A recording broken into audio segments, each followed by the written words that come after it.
നമ്മുടെ സുക്കറണ്ണൻ്റെ ഒരു കാര്യം, ഫേസ്ബുക്ക് മുതലാളി സുക്കർബർഗിന് കിട്ടിയ പണി 8ൻ്റെ പണിയാണ്.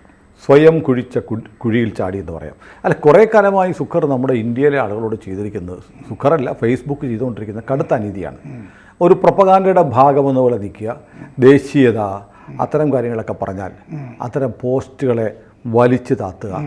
എന്നാൽ ഇന്ത്യ വിരുദ്ധമായ പ്രോ ഇസ്ലാമായിട്ടുള്ള പ്രോ ലെഫ്റ്റായിട്ടുള്ള പോസ്റ്റുകൾക്ക്, എഴുത്തുകൾക്ക്, ചിത്രങ്ങൾക്കെല്ലാം വലിയ പ്രചാരം കൊടുക്കുക. ഇതൊരു കുറെ അതിൽ മുസ്ലിം ജിഹാദ് ഇങ്ങനെ ഒന്നും എഴുതിയാൽ വിതരണം ചെയ്യില്ല. അത് സുക്കർ അറിഞ്ഞിട്ടാണോ, ഇവിടെ പുള്ളിയുടെ കൂലിക്കാരായിട്ടുള്ള ആളുകൾ ചെയ്യുന്ന മലയാളികൾ ഉണ്ടാവുമല്ലോ, അവർ ചെയ്യുന്ന ക്രൂരകൃത്യങ്ങളാണോന്നും അറിയില്ല. ഏതായാലും വന്ന് അവസാനം പുള്ളി ഈ കുഴിയിൽ ചാടി. നരേന്ദ്രമോദി ഇന്ത്യയിൽ ഭരണത്തിലില്ല. സുക്കറിൻ്റെ കണ്ടുപിടുത്തം. അതെ, അത് സുക്കർബർഗ് കഴിഞ്ഞ ദിവസം ജോ റീഗൻ ആയിട്ട് നടത്തിയ പോഡ്കാസ്റ്റിലാണ് ഇത് പറഞ്ഞത്. അപ്പോൾ അയാൾ അതിൻ്റെ തീം എന്തായിരുന്നു എന്ന് വെച്ചാൽ global erosion of trust in governments. അത് തന്നെ എന്തൊരു വിഷയമാണല്ലേ. ഭരണകൂടങ്ങളിൽ ആഗോളതലത്തിൽ വിശ്വാസമില്ലാതെ ആയിരിക്കുന്നു എന്നാണ് വിഷയം. കോവിഡ് കഴിഞ്ഞ ശേഷം ഇതാണ് അവസ്ഥ എന്നാണ് സുക്കർബർഗ്. എല്ലാ ഭരണകൂടങ്ങളിലും ജനങ്ങളുടെ വിശ്വാസം നഷ്ടപ്പെടുന്നു. അവരെല്ലാം ആന്റി ഇൻകംബൻസി ഫാക്ടറിന് വിധേയമായി വീഴുന്നു എന്നാണ് പറയുന്നത്. ജനങ്ങൾക്ക് അസംതൃപ്തിയുണ്ട്. അതൊരു ഇന്ത്യ ഉദാഹരണമാക്കി. ഇന്ത്യയിലെ സർക്കാരും എല്ലാ സ്ഥലത്തും ഭരണക്കാർ തോറ്റു. ഇന്ത്യ ഉദാഹരണം. 2024 ലോകത്ത് തെരഞ്ഞെടുപ്പുകളുടെ വർഷമായിരുന്നു.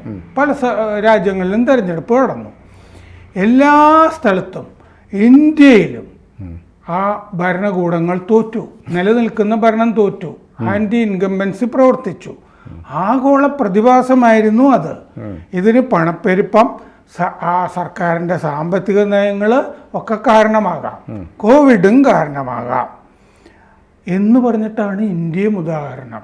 ഇന്ത്യയിലും നിലനിൽക്കുന്ന ഭരണം തോറ്റുപോയി. ഭരണക്കാർ ഇവിടുന്ന് ഏതോ സുഡാപ്പിയോ കമ്മിയോ കൊടുത്ത ഡാറ്റ ആയിരിക്കും. അതെ, അവരുടെ മറ്റേ ഓഫീസിൽ നിന്ന് കൊടുത്തതായിരിക്കും. അപ്പോൾ നമ്മുടെ മന്ത്രി അശ്വിനി വൈഷ്ണവ് പറഞ്ഞിട്ടുണ്ട്, ഇത് ഇത്രയും 64 കോടി വോട്ടർമാരെ അപമാനിച്ചതാണിത്. ഇന്ത്യയിൽ അവർ വിശ്വാസം രേഖപ്പെടുത്തി, വീണ്ടും വിശ്വാസം രേഖപ്പെടുത്തി. ഇത് ഞങ്ങൾ 800 മില്യൺ പേർക്ക് സൗജന്യ ഭക്ഷണം കൊടുക്കുന്നവരാണ്. 2.2 ബില്യൺ ആളുകൾക്ക് ലോകമൊട്ടാകെ കോവിഡ് കാലത്ത് വാക്സിൻ കൊടുത്തവരാണ് ഞങ്ങൾ. ലോകരാഷ്ട്രങ്ങൾക്ക് ആ കാലത്ത് എല്ലാ സഹായവും ചെയ്തു. വേഗം വളരുന്നൊരു ശക്തിയാണിപ്പോൾ ഇന്ത്യ. 3ാമത്തെ വിജയം, ആഗോള ശക്തിയാകുന്നു ഇന്ത്യ. 3ാമത്തെ ഊഴം മോദിക്ക് കൊടുത്തത് നല്ല ഭരണം കാരണമാണ് എന്ന് എഴുതിയിട്ട് അദ്ദേഹം മെറ്റയെ ടാഗ് ചെയ്തിട്ടുണ്ട്, അശ്വിനി വൈഷ്ണവ്. എന്നിട്ട് പറഞ്ഞിട്ടുണ്ട്, ഇത് നിരാശാജനകമായി പോയി അങ്ങയുടെ പ്രതികരണം. Let us uphold facts and credibility. നമുക്ക് വസ്തുതകളുടെ കൂടെ നിൽക്കാം, വിശ്വാസ്യതയുടെ കൂടെ നിൽക്കാം എന്ന് വൈഷ്ണവ് പറഞ്ഞിട്ടുണ്ട്. നമ്മളിത് വല്ലതും പറയുമ്പോൾ മുമ്പ് വസ്തുതയും ഒക്കെ ഒന്ന് പരിശോധിച്ചിട്ട് വാടാപ്പ എന്ന് പച്ച മലയാളത്തിൽ പറയാം. മാത്രല്ലേ ഈ സുക്കർബർഗിന് മോദി അറിയാവുന്നതാണല്ലോ. മറ്റേ അവരുടെ ക്യാമ്പസിൽ അമേരിക്കയിൽ പോയതാണല്ലോ. പക്ഷേ പറഞ്ഞപ്പോ ഇന്ത്യ സംസാരിക്കുമ്പോ, അമ്മയെ പറ്റി സംസാരിക്കുമ്പോ വിങ്ങിപ്പോയതൊക്കെയല്ലേ. നാവുപിഴ വന്നതായിരിക്കാം ചിലപ്പോൾ, അങ്ങനെയും വരാം. പറഞ്ഞ അല്ല, അങ്ങനെ ഒരു ജനറൽ തിയറി പറയാണ്. അതാണ് എല്ലായിടത്തും ഭരണകൂടം വീണു. ഇന്ത്യയാണോ ഏറ്റവും വലിയ ഉദാഹരണം എന്ന് പറയുന്നുണ്ട് അതിൻ്റെ അകത്ത്. അതെങ്ങനെയാണ്? അങ്ങനെ നാവുപിഴയാണെങ്കിൽ ഞാൻ ഇയാളെ പറ്റി വേറെ ചില കഥകളോടും കൂടി പറയാം. അതായത് 2018 ജൂലൈയിൽ സുക്കർബർഗ് അങ്ങയുടെ ഓഫീസിൽ ടെക് മീഡിയ ജേർണലിസ്റ്റുകളെയൊക്കെ വിളിച്ചു. എന്നിട്ടൊരു വിരുന്ന് കൊടുത്തു. ന്യൂയോർക്ക് ഹെഡ്ക്വാർട്ടേഴ്സിൽ വിളിച്ചു. മെറ്റയുടെ ചെമ്മീൻ കോക്ടെയിൽ ഒക്കെ ഉണ്ടായിരുന്നു. എന്നിട്ട് 12 മിനിറ്റ് വീഡിയോ ഈ മാപ്രകൾക്ക് കാണിച്ചു കൊടുത്തു. അവർ മിസ്ഇൻഫർമേഷനെതിരെ മെറ്റ എങ്ങനെ ഫൈറ്റ് ചെയ്യുന്നു എന്നുള്ളതാണ് വീഡിയോ. അതായത് ഫേക്ക് ന്യൂസൊക്കെ ഇല്ലേ, ഇതൊക്കെ ഞങ്ങളെങ്ങനെ ഫൈറ്റ് ചെയ്യുന്നു, ഫേസ്ബുക്കിൽ ഇതൊക്കെ ഞങ്ങളെങ്ങനെ തടയുന്നു എന്നൊക്കെയാണ് 12 മിനിറ്റ് വീഡിയോ. ഈ വീഡിയോ കണ്ടു കഴിഞ്ഞപ്പോൾ ഒരു റിപ്പോർട്ടർ ചോദിച്ചു, അങ്ങനെയാണെങ്കിൽ നിങ്ങൾ ഇൻഫോവാർ കൊടുക്കുന്ന വാർത്തകൾ എന്തുകൊണ്ട് ഫേസ്ബുക്കിൽ ഷെയർ ചെയ്യുന്നു? ഇൻഫോവാർ എന്ന് പറയുന്നത് ഈ ഗൂഢാലോചന സിദ്ധാന്തങ്ങൾ പ്രചരിപ്പിക്കുന്ന ഓൺലൈനാണ്. ഒരു ക്രെഡിബിലിറ്റി ഇല്ലാതെ ഫേക്ക് ന്യൂസ് മാത്രം അച്ചടിച്ചുകൊണ്ടിരിക്കുന്ന ഒരു മാധ്യമം.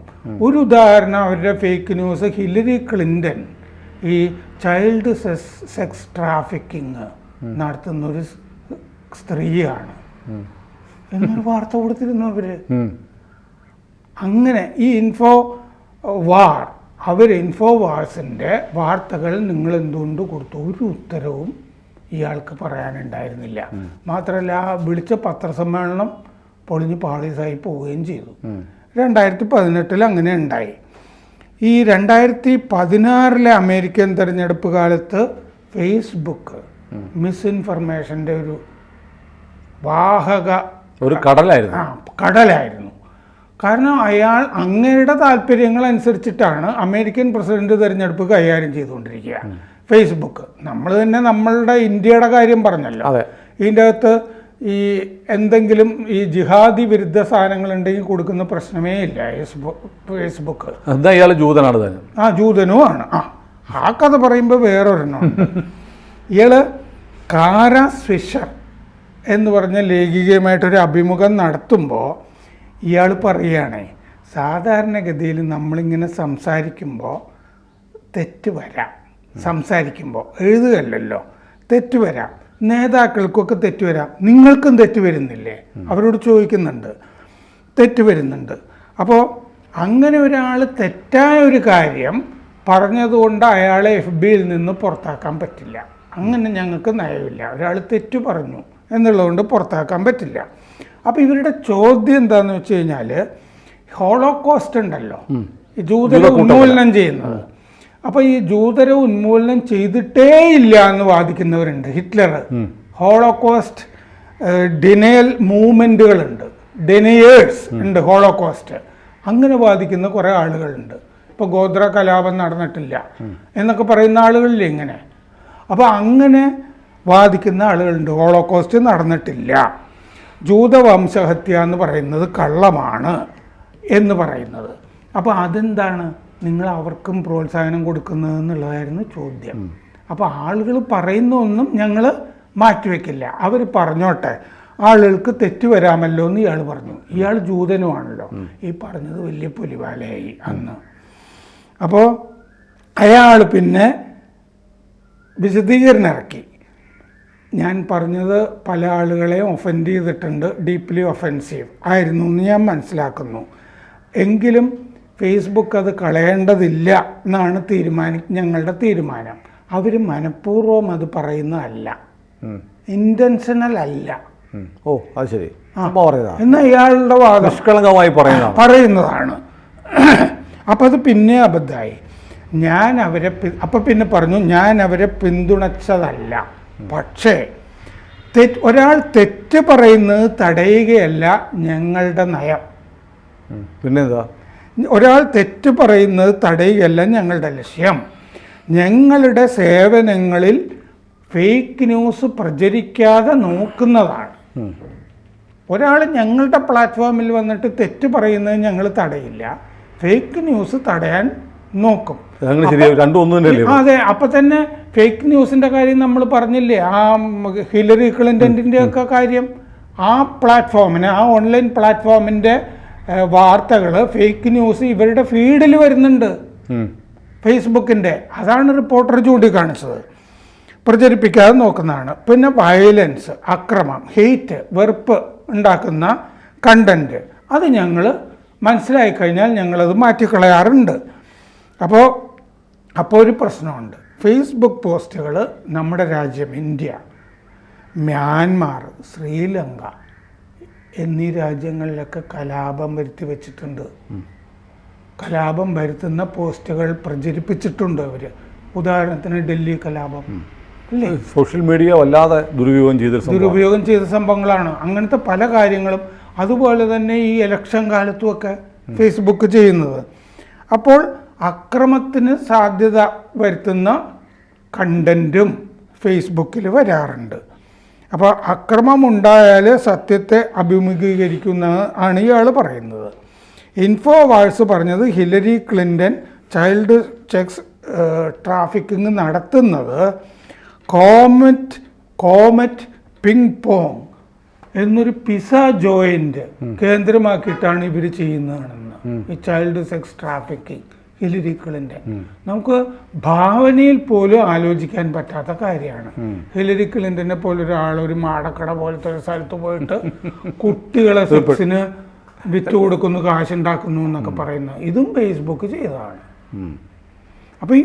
അപ്പോൾ ഈ അടിസ്ഥാനപരമായിട്ട് തന്നെ ഈ സുക്കർബർഗിന് എന്തോ ഒരു കുഴപ്പമുണ്ട്. അടിസ്ഥാനപരമായി ഈ മാധ്യമ പ്രവർത്തനം എങ്ങനെയാണെന്നോ വാർത്ത എന്താണെന്നോ ഒക്കെ അറിയുന്നത് സംബന്ധിച്ചിട്ടുള്ള കുഴപ്പമുണ്ട്. ഫേക്ക് ന്യൂസ് എന്താണ്? ഞങ്ങളുടെ പ്ലാറ്റ്ഫോമിലെ ആളുകൾക്ക് തെറ്റ് പറയാം എന്നാണല്ലോ ഈ പറഞ്ഞതിൻ്റെ തെറ്റ് പറയാം എന്നാൽ ഞങ്ങൾ ഫേക്ക് ന്യൂസ് കൊടുക്കത്തില്ല. തെറ്റ് പറയുന്നതല്ലേ ഫേക്ക് ന്യൂസ് ആയിട്ട് വരുന്നത്.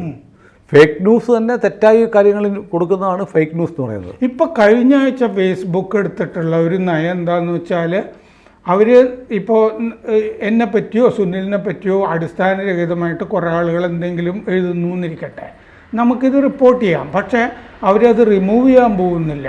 ഒരു കമ്മ്യൂണിറ്റി നിയമത്തിൻ്റെ കാര്യമൊക്കെ പറയാൻ പോകുന്നുള്ളൂ. ഇതൊക്കെ റിമൂവ് ചെയ്യുന്നത് വലിയ ലബോറിയസ് ആയ പരിപാടിയാണ്, അതുകൊണ്ട് ഞങ്ങൾ റിമൂവ് ചെയ്യില്ല എന്നും തീരുമാനിച്ചു.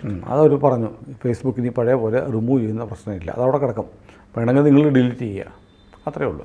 ഏതായാലും സുക്കറിന് കിട്ടിയിരിക്കുന്ന പണി ഒരു എട്ടിൻ്റെ പണിയാണ്. വിശ്വാസ്യത വല്ലാതെ ചോർന്നു പോകുന്നു.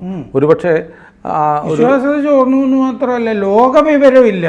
ഇന്ത്യയിൽ ഇപ്പം നരേന്ദ്രമോദി സർക്കാർ അധികാരത്തിലില്ല എന്നൊക്കെ പറയണമെന്നുണ്ടെങ്കിൽ അത് ഏതാ ബ്രാൻഡ്? ലോകത്തിലെ ഏറ്റവും വലിയ ജനാധിപത്യ രാജ്യം അടിച്ച ബ്രാൻഡ് ഏതാണെന്ന് ചോദിക്കേണ്ടി വരും.